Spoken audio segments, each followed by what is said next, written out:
Hi, I'm Jan, Program Manager Americas for Riedel's Managed Technology Division. We're here at the Riedel booth and I'm going to talk about RefCam. The RefCam is a miniature POV camera that consists of two units. The head unit that sits on the otoplastic of the person and the transmitting unit that transmits a live signal over 5G. But besides the transmitting unit, we also have a recording unit of the RefCam that can be used for various applications.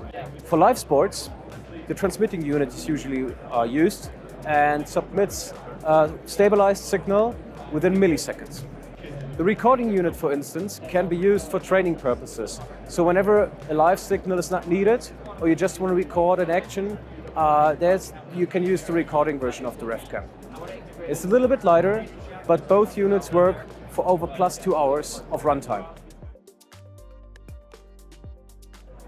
The unique thing about our solution is that we have an ultra lightweight camera that immediately submits a live stabilized signal that can be used for broadcast purposes with ultra long battery lifetime that immediately suits the needs of broadcasters.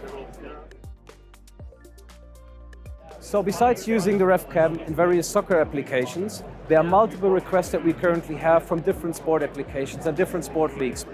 We have soccer, we have basketball, we have wrestling, we have football, and many, many more. We can even use the RefCam for interview situations, like in Formula One or other applications, where people are going to be very close to the talents, very close to people that they engage with, and then can capture that perfect POV shot.